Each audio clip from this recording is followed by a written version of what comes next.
Almost ಎಲ್ಲ ಗುರ್ತಿಡ್ತಾರೆ ನಿಮ್ಮನ್ನ. ಹ್ಮ್. Serial ಇಂದ ಆಗಿರ್ಬೋದು, ಈ ಕಡೆ ಫಿಲಮ್ ಆಕ್ಟ್ ಮಾಡಿರೋದ್ರಿಂದ. ಏನಾದ್ರೂ ಆ ತರ ಒಂದು ಇನ್ಸಿಡೆಂಟ್ ಆಗಿರುತ್ತಾ ನಿಮ್ಮ ಲೈಫಲ್ಲಿ ಅಂತ? ಅಂದ್ರೆ ಎಲ್ಲೋ ಹೊರಗಡೆ ಹೋಗಿರ್ತೀರಾ, ಯಾರಾದ್ರೂ ನಿಮ್ಮನ್ನ ಈ ಪಾತ್ರದಿಂದ ಕಂಡಿಡ್ದ್ಬಿಟ್ಟು ಮಾತಾಡ್ಸಿರೋದಾಗಿರ್ಬೋದು, ಆ ತರ ಇನ್ಸಿಡೆಂಟ್ ಆಗಿದೆಯಾ ಅಂತ? ನಾವು ಸವದತ್ತಿಗೆ ಹೋಗಿದ್ವಿ. ಹ್ಮ್. ಅವಾಗ ನೆಕ್ಸ್ಟ್ ಡೇ ಶೂಟಿಂಗ್, ಇವತ್ತು ನಾನು ಸವದತ್ತಿಗೆ ಹೋಗಿದ್ದೀನಿ. ಹ್ಮ್ ಹ್ಮ್. ಅವಾಗ ನಾನು ಅಲ್ಲಿ ಫೋಟೋ ಫ್ರೇಮ್ ನಿಂತ್ಕೊಂಡು ನಮ್ದು ಫೋಟೋ ಹಾಕಿದ್ದಾರೆ. ಓಕೆ. ಅಲ್ಲಿ ನಿಂತ್ಕೊಂಡು ನಾನು ಫೋಟೋ ತಗೋತಿದ್ದೆ. ಓಕೆ. ನಿಮ್ ಸೊ ಫೋಟೋ ಫ್ರೇಮ್ ಅಲ್ಲಿ. ಹಾ. ಅಂದ್ರೆ ಲೈಕ್ ನಾನು ಹಿಂಗ್ ಓಕೆ. ನಿಂತ್ಕೊಂಡಿರೋದು ಹಾ. ಒಂದು ಫೋಟೋ ಇತ್ತು. ಸೊ ಹ್ಮ್. ಅಲ್ಲಿ ಫೋಟೋ ತಗೋತಾ ಇದ್ದೆ. ಹ್ಮ್. ಆವಾಗ ಯಾರೋ ಬಂದು ಇದು ನೀವೇನಾ ಅಂತ ಕೇಳಿದ್ರು. ಓಕೆ.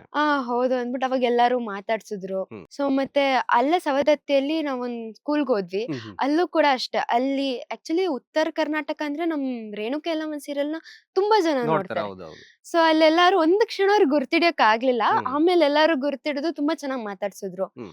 ಮತ್ತೆ ನಮ್ ಚಾನೆಲ್ ಕಡೆಯಿಂದ ನಾವು ಬೇರೆ ಬೇರೆ ಊರ್ಗೋಗಿ ಅಲ್ಲಿ ಒಂದ್ ಪ್ರೋಗ್ರಾಮ್ ಅಟೆಂಡ್ ಮಾಡಕ್ಕಿತ್ತು. ಹ್ಮ್ ಹ್ಮ್. ಸೊ ಅದ್ರಲ್ಲಿ ಫಸ್ಟ್ ನಾವು ಧಾರವಾಡಗ್ ಹೋಗಿದ್ದು. ಓಕೆ. ಅವಾಗ